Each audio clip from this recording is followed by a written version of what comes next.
José, fica à vontade, é a sua casa. Hoje é dia da carta a...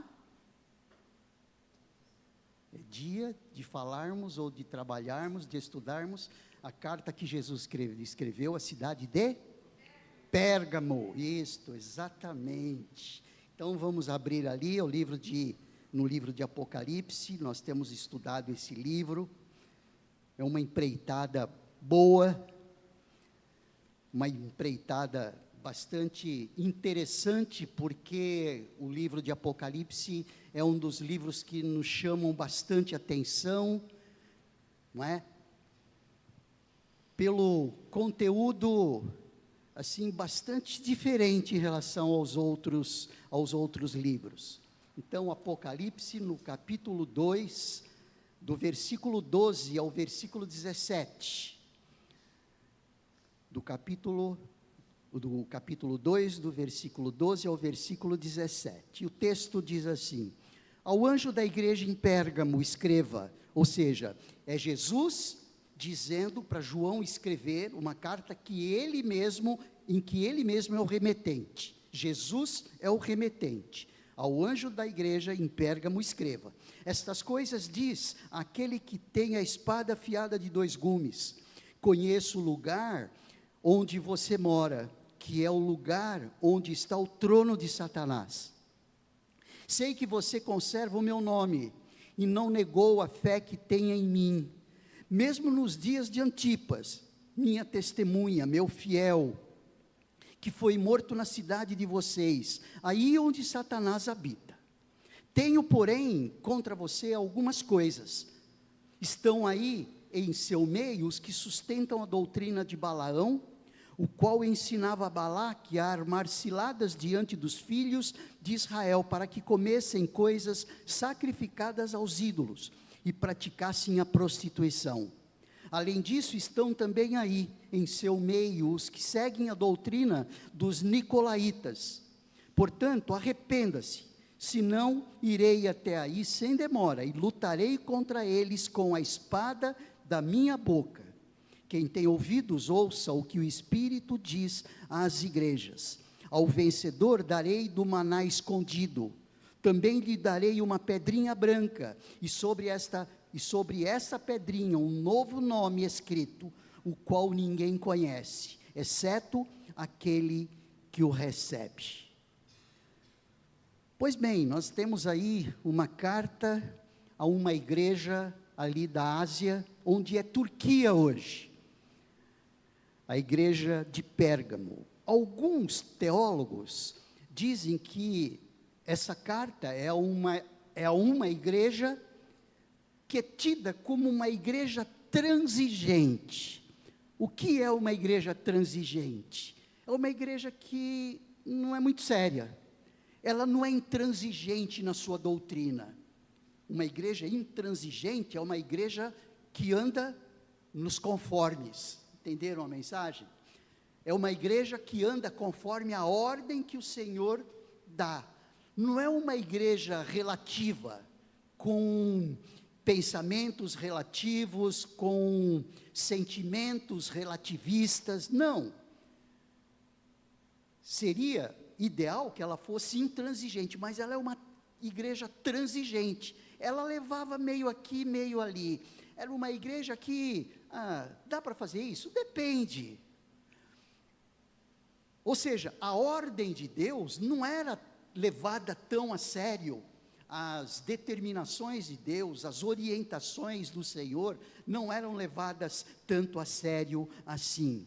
Enquanto a igreja de Éfeso era uma igreja sem amor, embora fosse uma igreja que tivesse doutrina, que conhecesse a palavra, mas ela não era uma igreja chegada, como nós cantamos no primeiro cântico, aquela igreja de amor. A igreja de Éfeso, ela era tida como uma igreja que amava, mas depois ela perdeu muito isso. A igreja de Esmirna é chamada de a igreja perseguida. Então, olha só, enquanto a igreja de Éfeso é tida como uma igreja sem amor, a igreja de Esmirna era tida como uma igreja perseguida, como vimos domingo passado. E a igreja de Pérgamo era tida como uma igreja transigente, uma igreja que não levava lá tão a sério as coisas que deveria ser levado. Agora, o quanto a igreja dos tempos de hoje se parecem com a igreja de Pérgamo, as nossas observações podem nos ajudar nisto. As nossas reflexões podem nos ajudar nisso. As nossas avaliações acerca de como somos igreja podem nos ajudar nisso. A igreja de Esmirna, enquanto a igreja de Esmirna não tinha nenhuma palavra uma palavra contra, né? Uma palavra em detrimento às suas atitudes. A igreja de Éfeso tinha alguns elogios, mas tinha algumas reprimendas. A igreja de Esmirna não tinha reprimendas, mas tinha somente elogios, juntamente com a igreja de Filadélfia, que a gente ainda vai ver mais à frente. Existem algumas ênfases nessa igreja que a gente quer destacar, tá bom? São poucos versículos, do versículo 12 até o versículo 17, que nos ajudam a entender um pouquinho algumas coisas importantes aqui. Por exemplo, quem é o emitente dessa carta? Ok, é Jesus, mas como ele se identifica nessa carta? Ele se identifica como aquele que tem a espada afiada de 2 gumes, saindo da sua boca. A espada afiada de 2 gumes tinha uma particularidade, em relação às espadas que eram afiadas de um lado só. As que eram afiadas de um lado só, machucavam muito. A espada afiada de 2 gumes, ela era construída para matar mesmo. Era como eram construídas as espadas do Império Romano. A espada do Império Romano era de 2 gumes, ou seja, era uma espada eficiente. Ela atingia o seu objetivo, que era matar o adversário. E aqui é de se destacar isso. Quem escreve essa carta é aquele que tem uma espada afiada dos 2 lados, saindo da boca. E é mostrado isso, tanto no versículo 16 do capítulo 1, não é? Quando ele se identifica, ali no capítulo 1, na mão direita ele está identificando quem é Jesus, na mão direita ele tinha 7 estrelas, e da sua boca saiu uma espada afiada de 2 gumes. E também é mencionado ali no capítulo 2, no versículo 12, que é o que nós lemos aqui, quando ele como ele identifica o emitente, ou o remetente da carta à igreja de Pérgamo. A palavra de elogio que existia na igreja de Pérgamo ia na direção dos fiéis, aqueles que estavam sofrendo grandes perseguições, mostravam a lealdade a Cristo, a qualquer preço. Inclusive um deles, que ele menciona aqui, no versículo 13, mesmo nos dias de Antipas, minha testemunha, meu fiel, que foi morto na cidade de vocês. Em poucos lugares, ou em lugar mais algum, tem o nome de Antipas. Antipas, segundo a tradição, ele foi morto de uma maneira bastante violenta. Ele foi colocado dentro de um boi de bronze, e esse boi de bronze foi colocado numa fogueira. Então ele foi cozido dentro desse boi. O pessoal daquela época eram bem camaradas mesmo, já perceberam, né?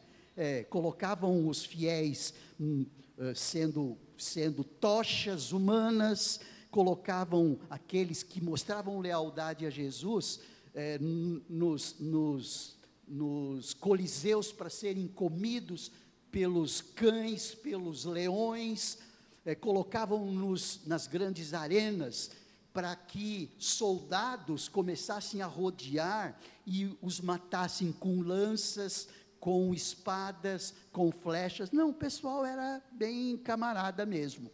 não é? Nos dias de hoje, nós nem imaginamos o que significa isto. Nós nem imaginamos o que significa isto.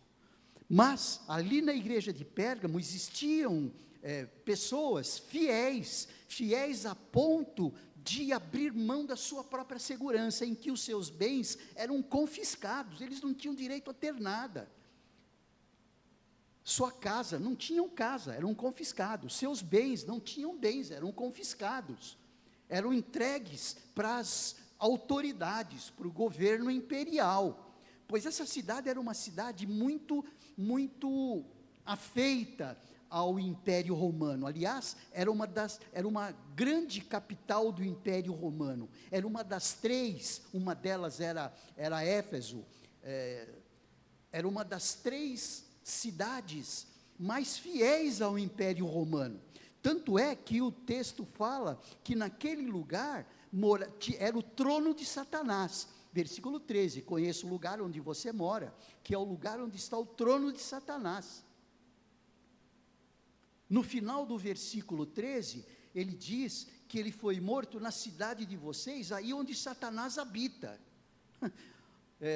Dizia-se que tinha um lugar bem alto, cerca de um monte, cerca de 300 metros de altura, onde eram erguidos ali várias imagens, inclusive a do imperador.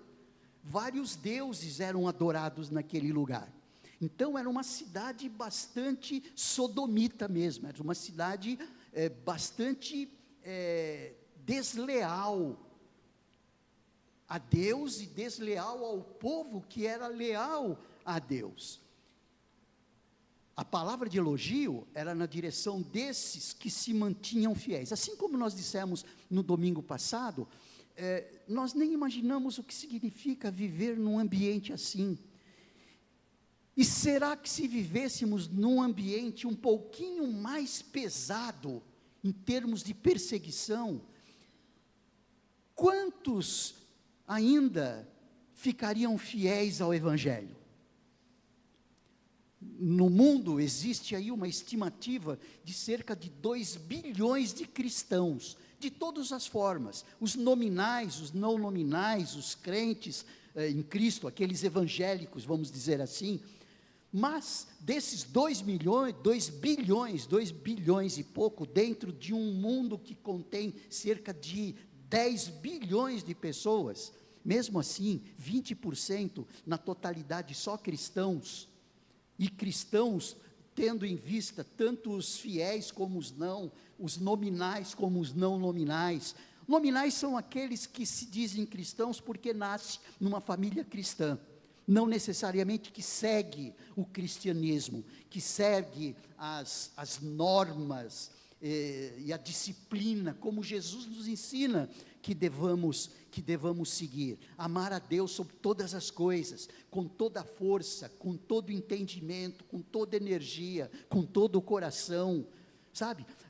Viver o cristianismo como nós cantamos, não é? Que nós abrimos mão dos nossos planos, abrimos mão de tudo aquilo que nós temos como objetivo de vida, não é? Esse cristianismo leal,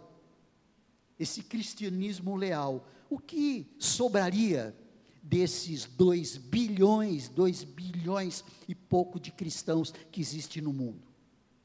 Não sabemos, mas essa igreja tinha uma quantidade pequena de fiéis,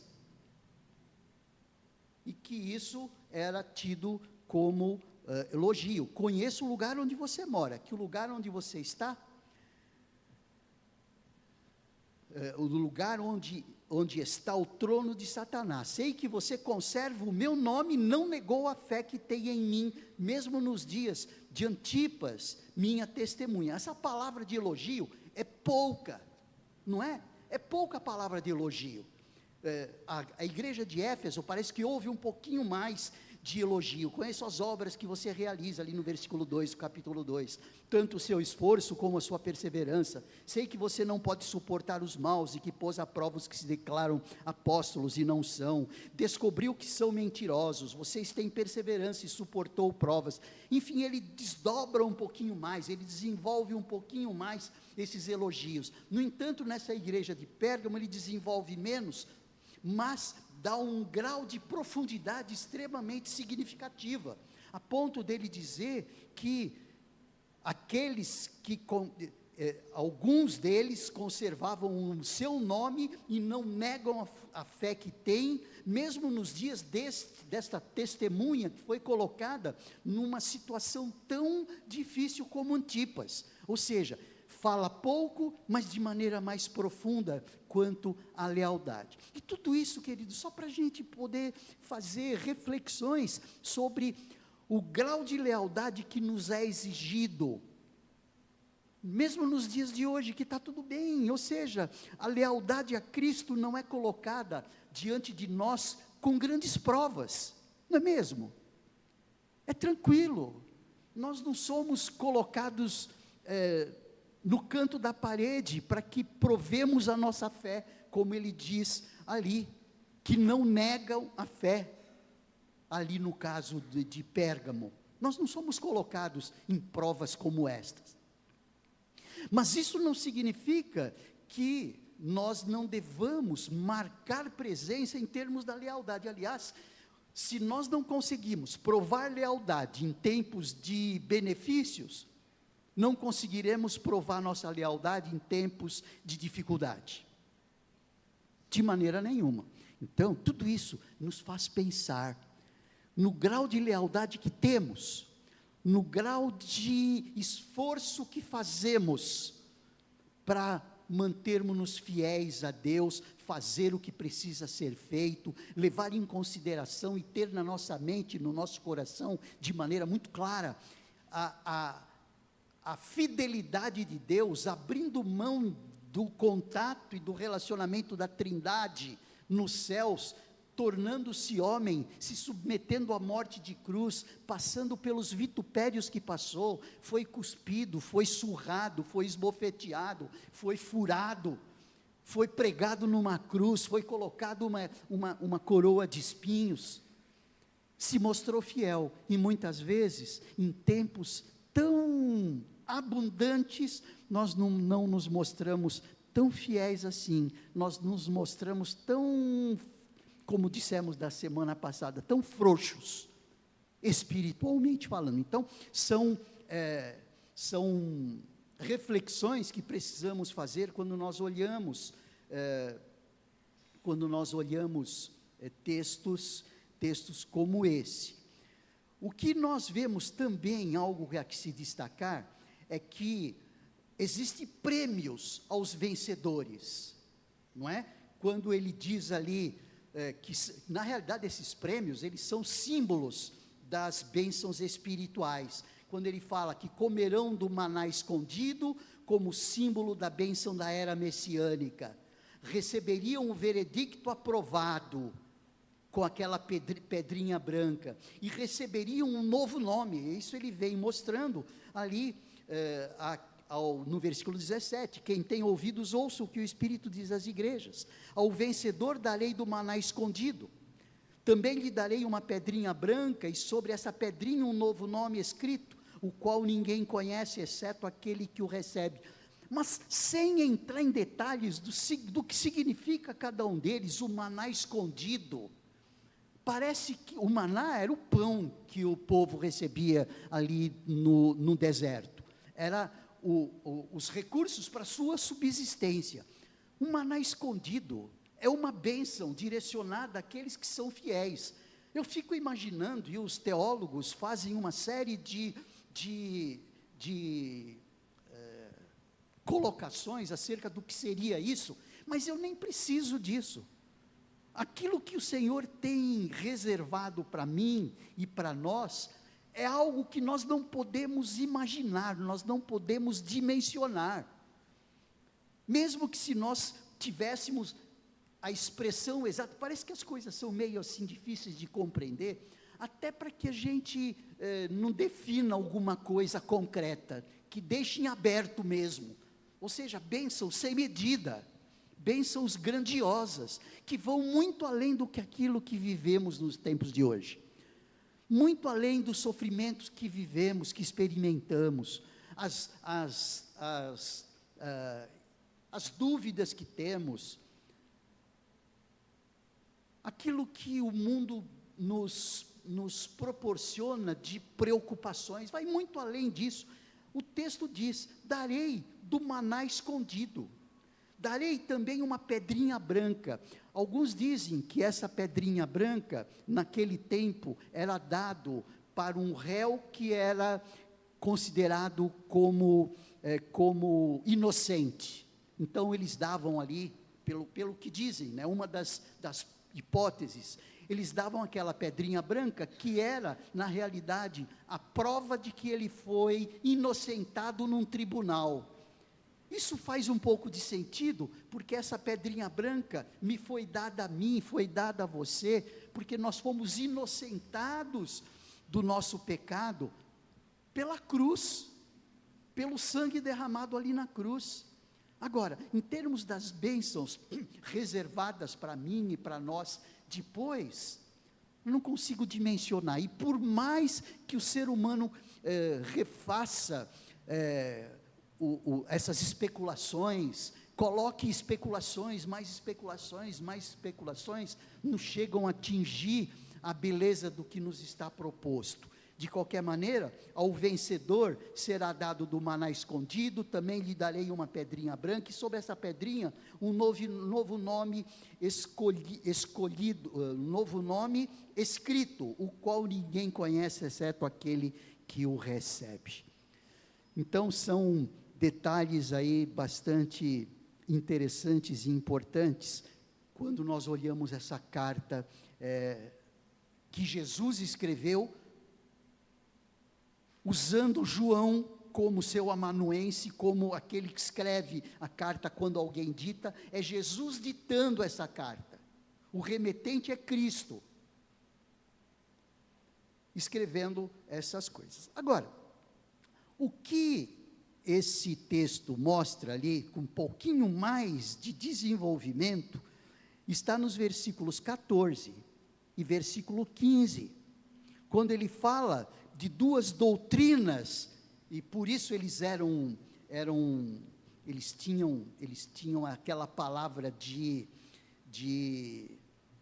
reprimenda, porque eles estavam tendendo a atentar para essas doutrinas espúrias, essas doutrinas que o remetente Jesus chama de doutrinas que os afastavam de Deus. Tenho, porém, contra você algumas coisas, estão aí em seu meio os que sustentam a doutrina de Balaão, o qual ensinava a Balaque a armar ciladas diante dos filhos de Israel, para que comessem coisas sacrificadas aos ídolos e praticassem a prostituição. A prostituição, fazendo exatamente aquilo que os moabitas faziam com seus deuses, oferecendo sacrifícios abomináveis aos olhos de Deus, trocando o senhorio de Deus pelo senhorio de Baal, dos deuses criados na mente e no coração dos moabitas. E ele diz que lá tinha gente que sustentavam essas doutrinas. Além dessa doutrina, também existia a doutrina dos nicolaítas. Existe poucas coisas em relação a essas duas doutrinas, a doutrina de Balaão e as doutrinas dos nicolaítas, mas as doutrinas de Balaão a gente consegue dimensionar um pouquinho melhor, porque elas estão descritas em Números no capítulo 22 a 24, uma das coisas que Balaão fez, foi induzir o povo de Deus, como profeta de Moabe, induzir o povo de Deus a ir atrás de formas de culto abomináveis, que uma delas era coisas que aconteciam nos altares, que tinha a ver com a prostituição mesmo, as profetisas cultuais, mulheres e homens que praticavam sexo dentro ou no altar, coisas desse tipo. E o povo era induzido a colocar sacrifícios para esses deuses. Então, algumas coisas aí dá para a gente poder entender. O que Balaão fazia? Ele manuseava a vontade de Deus, ou a partir dos sacrifícios que Deus exigia, mas que o povo estivesse fazendo esses sacrifícios nos moldes moabitas, tentando arrumar um jeito de dizer para os hebreus assim, para os judeus assim: olha, isso daqui também é a vontade de Deus. Ou seja, enganar em termos de doutrina. São táticas dos inimigos, não é? São táticas que levavam, que sustentavam as necessidades carnais dos hebreus, dos israelitas. O ser humano é o mesmo. O ser humano é o mesmo nos tempos de Israel, é o mesmo nos tempos de hoje. Existe pelo pecado as suas necessidades internas. E o que Balaão fazia era facilitar as coisas no sentido de eles poderem dar vazão a todos aqueles sentimentos. É o que diz ali, quando nós abrimos em Gálatas, a gente pode ver um pouquinho disso, ali no capítulo 5 de Gálatas. Abra sua Bíblia ali, 5 de Gálatas, quando ele fala dos frutos da carne. Olha só o que Balaão induzia o povo a fazer. Ele induzia a levar o povo a se alimentarem dessas obras da carne, que diz o versículo 19: imoralidade sexual, impureza, libertinagem, idolatria, feitiçaria, inimizades, rixas, ciúmes, iras, discórdias, divisões, facções, invejas, bebedeiras, orgias e coisas semelhantes a esta. O que Balaão fazia era facilitar as coisas para que essas demandas do coração do ser humano da época pudessem ser satisfeitos. Gente, o que nós vemos hoje? O que nós vemos hoje é exatamente isso, é o mundo secular colocando diante dos homens no sentido genérico, o melhor alimento para satisfazer as necessidades da carne, as necessidades humanas, aquilo que o homem, pelo vazio que tem de Deus, tem a necessidade e quer suprir. Então ele facilitava isto, Balaão facilitava isto. Balaão dava subsídios para que o povo, ao invés de adorar a Deus, pudessem adorar a si mesmo, fazendo exatamente tudo isso, imoralidade, impureza, libertinagem, as feitiçarias, as idolatrias, aquilo que o povo tem tendência a fazer, naturalmente. Então, essas eram doutrinas tidas como doutrinas de Balaão. Quando nós olhamos um texto que está em 1 João, abra sua Bíblia em 1 João no capítulo 2, ali no versículo 15, nós vamos ver um pouquinho disso. Não o Evangelho de João, mas as cartas de João, tá bom? No capítulo 2, versículo 15.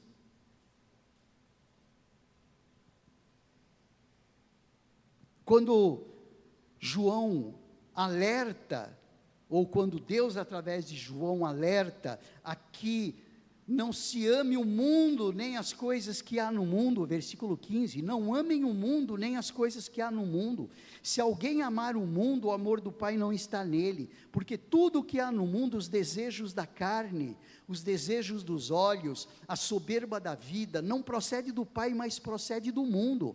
Ora, o mundo passa, bem como os seus desejos, mas aquele que faz a vontade de Deus, permanece para sempre. Então, o que João está dizendo aqui é tudo o que nós entendemos hoje. Nós entendemos bem o que significa concupiscência da carne. Nós entendemos muito bem o que significa concupiscência dos olhos. Concupiscência significa desejo intenso. Concupiscência é uma palavra não muito usual, tanto é que nas Bíblias, com uma nomenclatura mais nos tempos de hoje, substitui essa palavra concupiscência por desejos intensos, desejos do coração, os desejos dos nossos olhos. Por isso é que nos é mostrado coisas belas, por isso é que nos é mostrado coisas gostosas, coisas que satisfazem o nosso coração, muitas vezes, mas ilícitas diante de Deus. Eu entendo que nós conseguimos entender bem o que significou os ensinos de Balaão, que não era feito por Balaão, evidentemente, porque Balaão viveu por volta de 1400 antes de Cristo. Mas as doutrinas, essa maneira de ensinar, essa maneira de colocar um modus operandi de vida, existia na igreja de Pérgamo. E cá para nós, existiu, e existe, e existirá em todas as igrejas, e no meio de todas as igrejas. Existe prostituição dentro da igreja, que eu quero dizer, eu não estou falando da Igreja Batista Vida Nova, dentro da igreja, ou seja, pessoas que já receberam Jesus, mas que caem,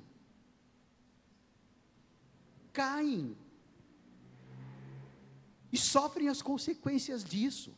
Pessoas que receberam a Jesus e que agem de maneira antiética no seu trabalho.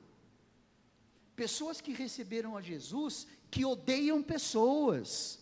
Pessoas que receberam Jesus e ficam manuseando pensamentos e ideias contra fulano, beltrano, ciclano. Pessoas que receberam a Jesus, que fomentam fofocas dentro da igreja. São coisas que fazem parte do coração humano. Longe de estar justificando isso, nós não estamos justificando isso. O que nós precisamos é perceber esse tipo de prática ali na igreja de Pérgamo, e que Jesus desaprovava e reprimia. A reprimenda da igreja de Pérgamo era justamente por isso, porque faziam ali o que era comum para o lugar onde eles estavam, trono de Satanás, lugar onde o trono de Satanás está constituído, onde Satanás habita, ou seja, está como o diabo gosta. Já ouviram essa expressão? E hoje, nos dias de hoje, nós vemos muito disso, gente. A sexualidade exacerbada. Nós vemos a ética sendo questionada, a injustiça sendo praticada. E em nome de Deus, muitas vezes, roubos acontecendo dentro de ambientes assim. E isso é o que Jesus diz que lutará contra tudo isso com a espada da sua boca, essa espada eficiente, essa espada de 2 gumes, como ele diz ali no versículo 16, portanto arrependa-se, senão irei até aí sem demora e lutarei contra eles com a espada da minha boca. É muito clara essa carta de Jesus à igreja de Pérgamo. Gente, Jesus está escrevendo essa carta para nós, porque ela faz parte da revelação de Deus. E se ela faz parte da revelação de Deus, ela não foi escrita com objetivo específico para a igreja de Pérgamo, mas para que todas as igrejas de todos os tempos pudessem estar observando essa reprimenda. Ou seja, esta carta é para a Igreja Batista Vida Nova. Essa carta é para as igrejas da atualidade. Essa carta é para as igrejas do século 21, sim.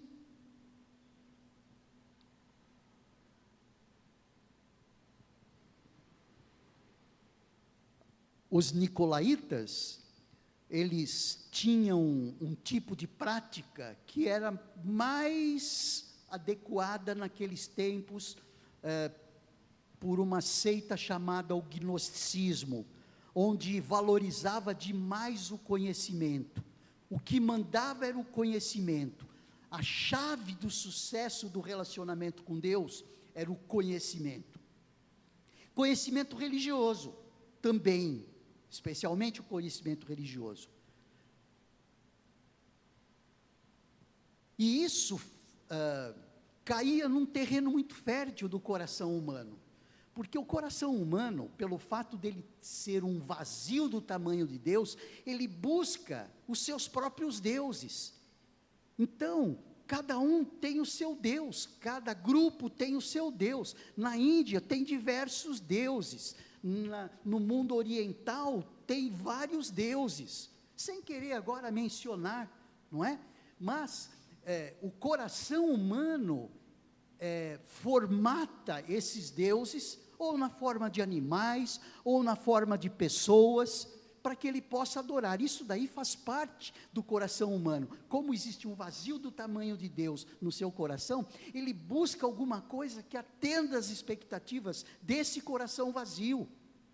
E aí é que ele erra. É um coração errado, é um coração pecaminoso. O coração humano é um vazio, tem um vazio do tamanho de Deus. Mas a forma desse vazio é o formato de uma cruz. Só Jesus é quem atende às expectativas desse coração vazio. Só Jesus. Só Jesus Cristo salva. Só Jesus Cristo nos reconcilia com o Pai.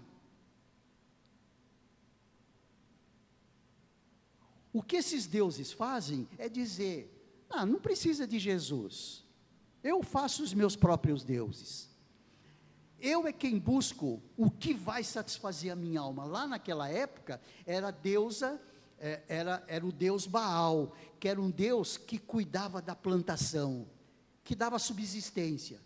Ou era a deusa Aserá, que era a deusa da fertilidade feminina. Aquilo naquela época era o que atendia às expectativas daqueles corações.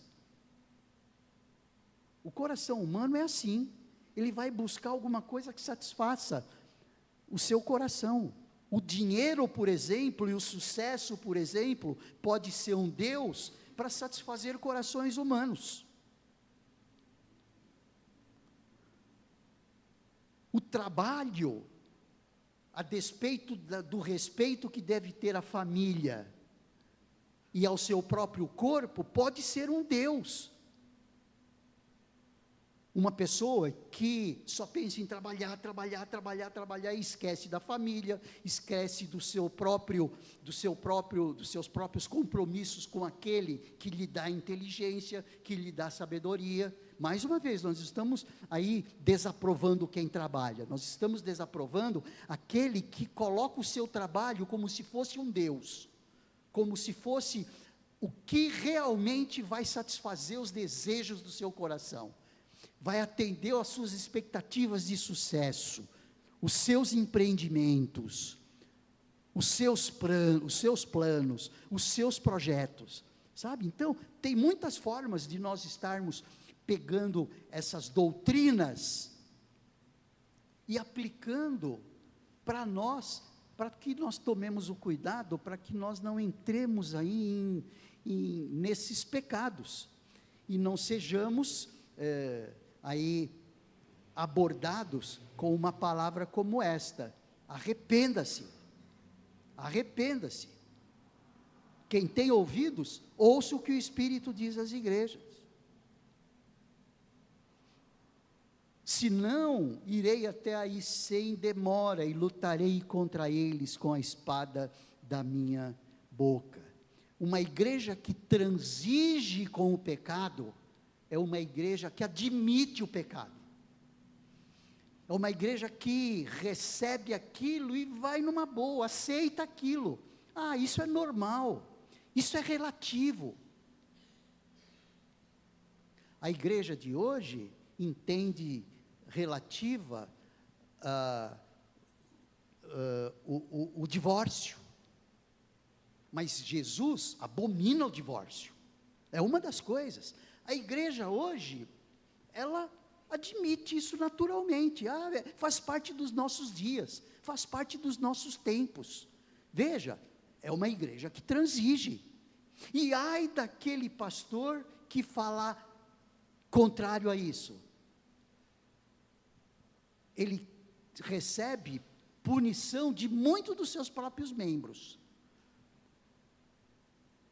Esse pastor, ele é muito Caxias, alguns dizem.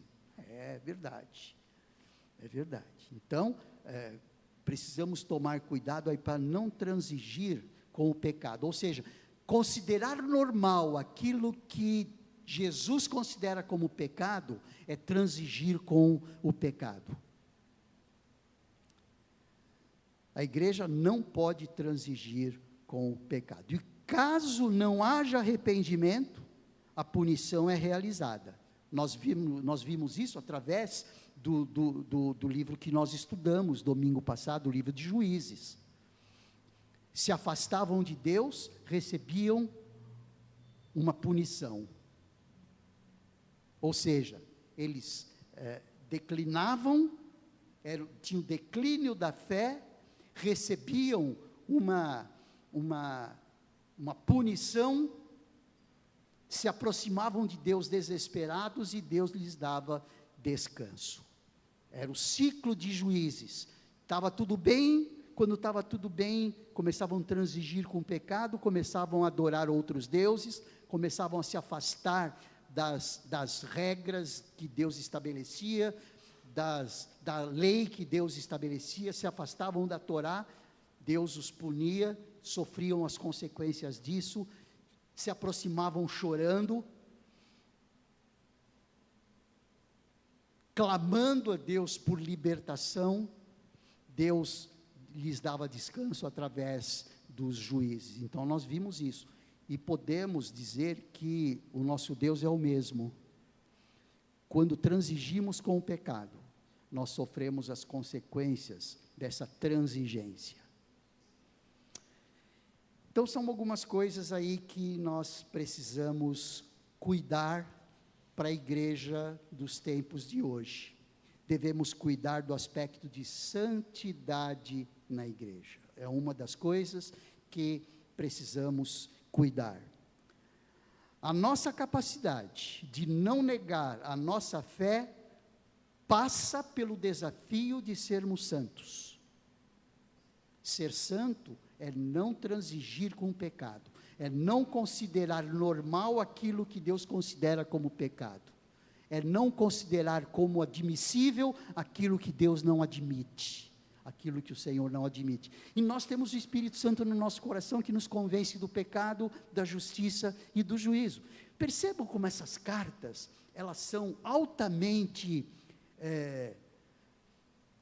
exortatórias no sentido de que nós somos chamados à atenção. É Deus chamando a atenção daquelas igrejas e das nossas igrejas, dos nossos tempos, acerca de como nós estamos conduzindo o nosso cristianismo.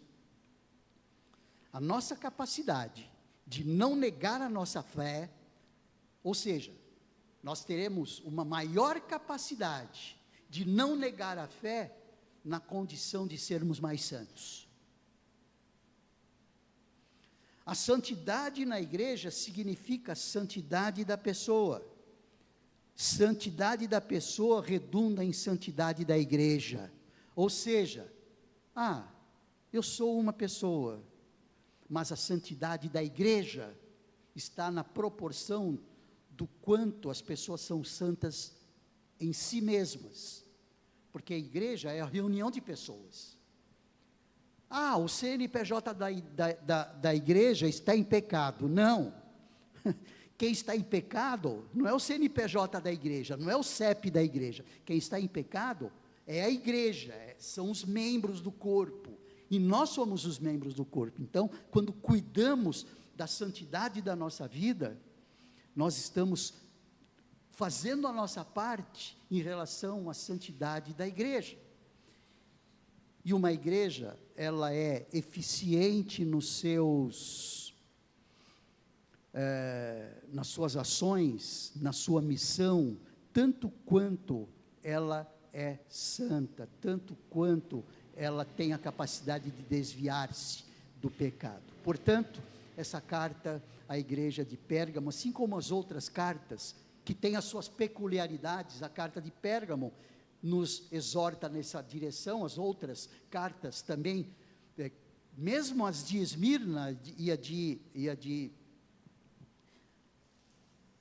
Filadélfia, mesmo a de Esmirna e a de Filadélfia, que eram cidades que não tinham reprimendas e só elogios, mesmo elas nos exortam a nos manter fiéis, assim como elas se mantinham, e recebiam elogios de Deus. É bom, que bom, não é? Nós podermos estar sendo elogiados pelo nosso Deus. Essa é a igreja que eu quero pertencer. Você também não quer pertencer a uma igreja que só tem elogios do Senhor? Eu creio que sim, eu creio que sim, eu creio que sim. Mas isso vai depender de cada um de nós mesmo. Portanto, a responsabilidade é minha, a responsabilidade é do Marcelo, a responsabilidade é do Paulo, é do Rafael, é do Cilso, é da Adriana, é do Reinaldo, é da Noemi, é da Márcia, é do Paulo, é da Zenate, eu não falei os outros, mas é de cada um de nós a responsabilidade de nós mantermos uma igreja que é elogiada pelo nosso Cristo. Só nós ganharemos com isso, gente. Vamos orar, vamos agradecer a Deus, porque o próprio Jesus é quem está nos enviando essa carta, e nós a recebemos. Você recebe essa carta com gosto? Amém? Eu recebo essa carta com gratidão. Obrigado, Senhor Deus, obrigado porque nós podemos considerar esta carta que o Senhor enviou à igreja de Pérgamo como sendo para nós. Nós queremos, ó Deus, estar recebendo elogios teus, nós não queremos estar recebendo reprimenda. Por isso, pedimos a tua ajuda, no sentido de percebermos o convencimento do teu Espírito Santo, em relação à nossa vida pessoal, à nossa vida familiar, à nossa vida eclesiástica. Pedimos a tua ajuda, Senhor, porque precisamos dela. Em nome de Jesus, amém. Amém. Vamos ficar em pé, nós vamos cantar agora e logo depois nós estaremos celebrando a ceia.